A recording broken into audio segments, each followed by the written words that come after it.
안녕하세요. 이야기 맛집 대작가TV 대작가입니다. 오늘은 시놉시스 작법 시리즈 등장인물 1편 기초 작법을 공유하겠습니다. 극에서 굉장히 중요한 핵심 요소인데 조금이라도 글 쓰는데 도움이 되셨으면 합니다. 바로 시작하겠습니다. 이야기 창작은 요리를 하는 기분이다. 다양한 재료를 넣고 나만의 레시피로 만드는 것처럼 이야기도 비로소 완성된다. 이야기 맛집 대작가TV 맛있게 봐주세요. 아마 보신 분들은 다 아실 거예요. 등장인물 포함된 트리트먼트나 시나리오를 보시면은 이렇게 이름, 성별, 나이, 직업을 딱 표기돼 있다. 이제 그 밑에 설명란에는 이 등장인물의 이력, 특색, 성격 등을 정보를 주는 거예요.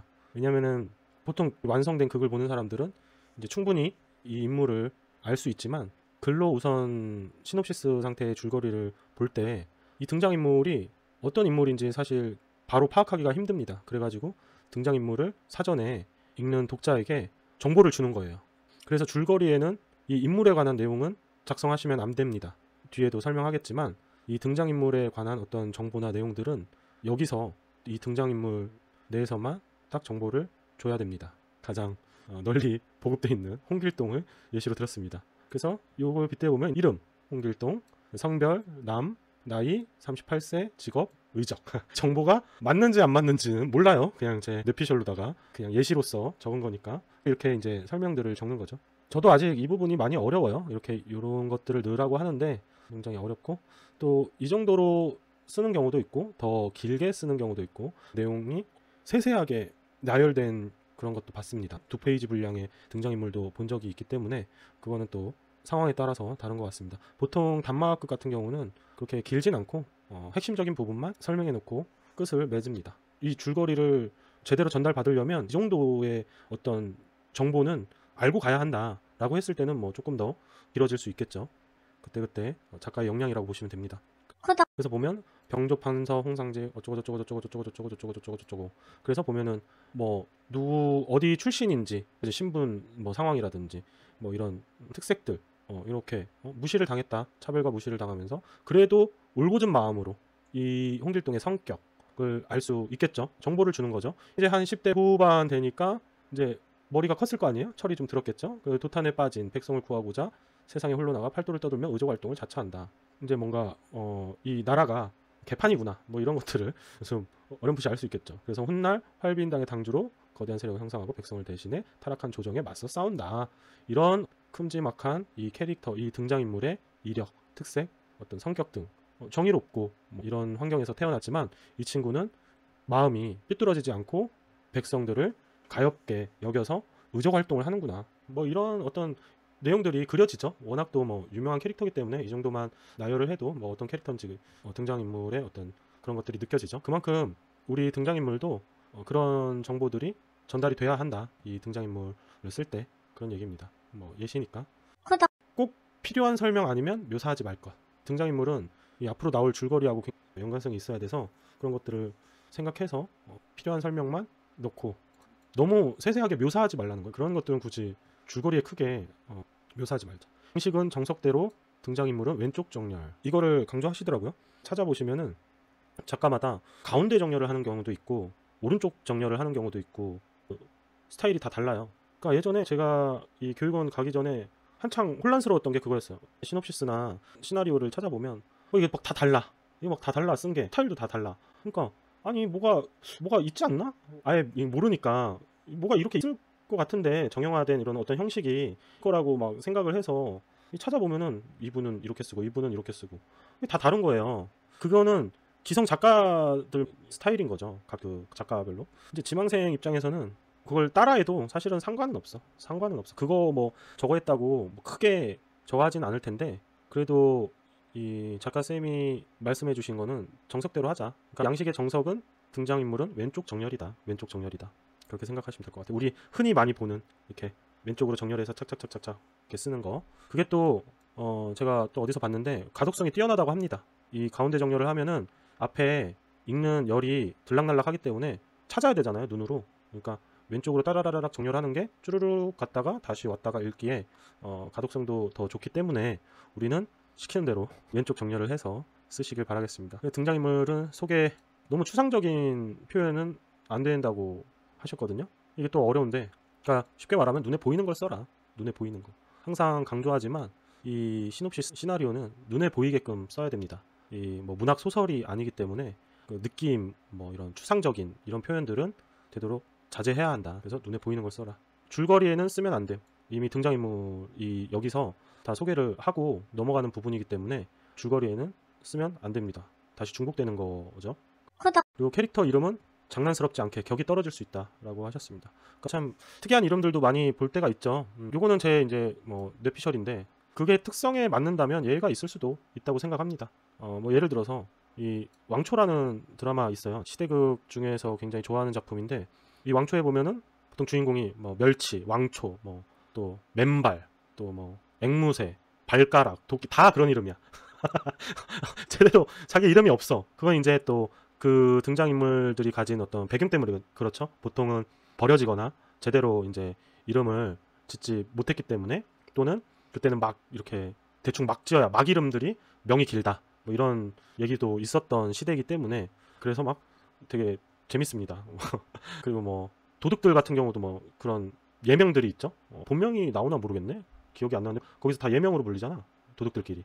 뭐 십덩검, 애니콜이었나? 그리고 제목과 주인공 이름이 같은 경우. 최근에 필순 없다? 이런 제목의 드라마였던 것 같은데, 그래서 거기 주인공이 구필순이었던 것 같아요. 특징을 직관적으로 표현하는 방법 중에 하나가 될 수는 있겠죠. 이런 거는 잘 생각을 해서 그게 재미와 어떤 특성이 맞는다면 주인공 이름을 그렇게 특별하게 지을 수도 있겠죠. 그거 외에는 너무 장난스럽지 않게 지어야 한다. 아니면 뭐 반대로 일부러 장난스럽게 지어서 격을 떨어뜨릴 수도 있죠.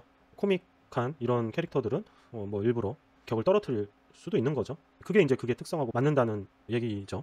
그리고 이제 뭐 이런 경우가 있어요. 보통 대본 보면은 두 글자로 많이 등장인물 이름들이 있다 보니까 이 등장인물 소개 자체에서도 그 이름만 지어주는 경우가 있어요. 이렇게 길동. 근데 플레임을 부여해라. 그러니까 홍길동, 길동. 길동은 안 된다는 거죠. 왜냐? 이 대본에서 극에서 이렇게도 불릴 수 있지만 이렇게도 불릴 수 있어요. 이거는 감정이 완전 달라지는 거죠. 길동아 하고 부르는 거와 홍길동 이렇게 부르는 거하고는 이 쓰임이 달라질 수 있기 때문에, 그래서 플레임을 부여하는 것이 좋다. 물론 뭐 외자 이름은 예외겠죠. 이 외자 이름은 이 두 글자가 나오겠죠. 두 글자로만 그냥 생각했다가 이렇게 하면 더 좋을 것 같은데 했을 때 성이 갑자기 뜬금없이 그럴 수 있으니까. 그리고 예시로 아까 그렇게 적었지만 그러니까 되게 많아요. 찾아보면 홍길동, 뭐 성별, 나이 이렇게 직업까지 적은 경우도 있고, 이런 가운데 컴마들 이런 거 신경 쓰시는 분들도 계실 수도 있어. 아예 이제 지금 입문하시는 분들은 이거 쉼표로 해야 돼, 뭐 이런 걸로 해야 돼, 뭐 슬래시로 해야 돼, 다 괜찮습니다. 다 괜찮아요. 이 성별을 뭐 한문으로 해야 돼, 그러면 38세라고 해야 돼, 48만 적어도 돼, 이 성별이 앞에 가야 돼, 뒤에 가야 돼, 이렇게 궁금해하시는 분들이 있을 수 있거든요. 저는 좀 그랬었던 것 같아요. 그 시놉시스마다 다 이게 다르니까 참 생각이 많죠. 다 맞습니다. 다 맞습니다. 다 상관없습니다. 자기가 표현하고 싶은 대로 표현하시면 돼요. 정보만 정확하게 볼 수 있으면 상관없어요. 뭐 이렇게도 표현하기도 하죠. 정확한 나이가 크게 의미가 없다면 나중에 뭐 설정을 수정하면 되는 거니까 대략적으로 이 정도 나이대의 캐릭터로 생각하고 있다, 이렇게 표현하기도 하고, 아니면 이렇게 표현하기도 하고, 틀린 건 없습니다. 다 하셔도 돼요. 근데 보통은 정확한 나이를 찝어주죠. 그리고 직업 같은 경우도 보통은 뒤에 이렇게 붙이는데, 보니까 이제 캐릭터 설명에서 이렇게 표현하는 시놉시스도 있더라고요. 뭐 어쩌고저쩌고 하다가 의적으로 활동 중이다. 그러니까 팔도에서 명성이 자자한 전국구 의적. 이런 식으로 설명 내에서 직업을 표기하기도 합니다. 홍길동 남 38. 또 가명을 쓰는 경우가 있어요. 이야기에 따라서 원래 본명 홍길동인데 몰래 대외적으로 활동할 때는 가명을 쓴다. 이럴 때 이런 정보를 여기서 넣어줘도 되고, 또 뭐 이렇게 직업을 이 안에다가 넣어서 표현하는 것도 봤습니다. 근데 보통은 직업은 거의 이렇게 뒤에 들어갑니다. 저도 이게 더 가독성이 있지 않나 뭐 싶긴 한데, 이렇게 넣으셔도 상관없습니다. 아니면 또 이름이 없는 조연 같은 경우는 의적, 두목 이렇게 수도 있겠죠. 다양합니다. 홍길동 이제 아버지, 홍길동 부라고 표현해도 되죠. 이런 거는 이제 등장인물이 이 극에서 어느 정도의 비중을 차지하냐, 그거에 따라서 굉장히 표현하는 방법이 달라질 것 같아요. 이름을 크게 불릴 일이 없다면 이렇게 표현하기도 하고, 아니면 이제 좀 더 비중이 많다 그러면 이름을 부여하는 거죠. 홍상직 해가지고 성별, 나이, 뭐 홍길동의 아버지이면서 병조판서 뭐 이렇게 표시하기도 하고, 뭐 아니면 가장 극에서 많이 호명되는 이름이 홍판서라면 이제 병조판서니까 홍판서 해가지고 뭐 본명을 이렇게 적어두든지 해서 홍길동의 아버지. 그러니까 이건 극에서 어떤 비중 또 어떤 역할이냐에 따라서 이렇게. 그러니까 요거 같은 경우는 홍길동의 아버지이면서 이 병조판서라는 직업이 중요해진 거죠. 이 극에서 그 궁궐 안에 대신들의 정치 그 비중이 있다면 홍길동의 아버지도 이 병조판서라는 직업을 갖고 이 극에서 등장을 해야 되는 거죠. 단순히 길동의 아버지로서만 등장을 한다면 이런 식으로 할 수도 있는 거고, 그리고 그 두 역할 다 등장인물이 필요하다면 이런 식으로 다 집어넣을 수도 있겠죠. 그거에 따라서 이렇게 같은 등장인물이라도 다양하게 표현할 수 있다. 그래야지 더 이 등장인물의 정보를 쉽게 이해하고 줄거리를 읽을 때 이 등장인물이 나왔을 때 훨씬 더 쉽게 이 등장인물을 따라갈 수 있다. 이해할 수 있다. 이런 것도 홍길동, 길동의 어머니. 나이도 필요 없는 거죠. 한 장면 정도, 회상 정도 나오게 된다면 뭐 이 정도로만 표현을 해도, 근데 그 장면이 홍길동에게 굉장히 엄청난 그 계기가 되는 중요한 장면이라고 했을 때 또 아예 언급을 안 할 수는 없으니까 그냥 요 정도로 표시를 해주고, 또 이렇게 표시를 해줄 수 있죠. 길동보 본명을 넣어주고. 그러니까 이렇게 됐을 땐 엄마로서의 역할과 또 다른 역할이 있을 때, 길동보이면서 정숙자. 뭐 예를 들어서 어렸을 때 엄마랑 이별했어. 그래서 길동보라고 표현되는데 먼 훗날 홍길동이 이렇게 만든 조직 내에 엄마가 몰래 있었어. 사실은 그 등장인물 이름은 이제 정숙자야. 그런 상황에 따라서 이렇게 표현을 하기도 한다. 또 이렇게 홍길동 있는데 이렇게 표현하기도 해요. 이제 과거 이야기가 많을 때 9세, 현 22세, 남 이런 식으로 어린 길동, 홍길동 이렇게 또 구분을 해서 나오겠죠. 그랬을 때 이렇게 또 나눠줘야 한다. 구미호 18세, 현 33세.